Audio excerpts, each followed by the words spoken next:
بسم الله الرحمن الرحیم حامد و مصلی.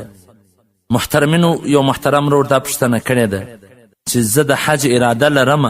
یو بینک منیجر والا ما ته وایي چې ته راسه، زه به ستا نوم په هغه فارم کې ولیکم چې یو کال 2 کاله پاته سوي، نمونې نه یې راغلي، نو بیا امکان زیات دی چې ستا نوم راسي، خو پیسې دلته زموږ سره جمع کړه. نو آیا که چیرې زه داسې عمل وکم نو حج ته به څه نقصان خو نه رسي؟ محترمینو، حج چې دی دا یو عبادت دی. د عبادت کولو دپاره درواغ ویل دا په سمجھ کې نه راځي. الله جل جلاله فرمایي لعنت الله علی الکاذبین، پر دروغجن باندې د الله لعنت دی. کم ذات لپاره چې ته حج لځې هغه پر تا لعنت وایي که تا درواغ وویل، نو داسې عمل بالکل صحیح نه دی چې ته روان یې حج ته او په درواغو ځې. دا صحیح نه دی.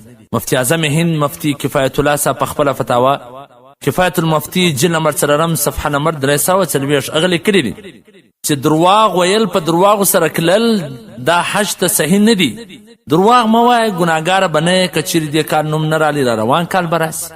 تو خپل کوشش کوې، خپل وس کوې، نو دا خو عبادت دی. عبادت که چیرې ستا نوم نه رالي نو ستا کسور خو نه دی، نوم نه رالي، را روان کال به ولاړ سي. او که ایسې د دې دپاره ځمه چې هلته د ځانه سره حجي ولیکم، حجي پلانی حجي پلانی، نو هغه خو بیا هسې سړی به وخت هم برباد کړي او دنیا به هم ضایع کړي. نو که د الله د رضا په خاطر وي نو حج ته د تلو دپاره بالکل درواغ مه وایاست.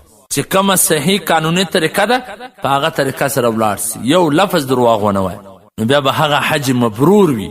نو که چیرې په درواغو په دې سره وي هغه فرضیت به دې ادا سي، لیکن د حج مبرور به نه وي کوم چې په حدیثو کې فضیلت راغلی دي.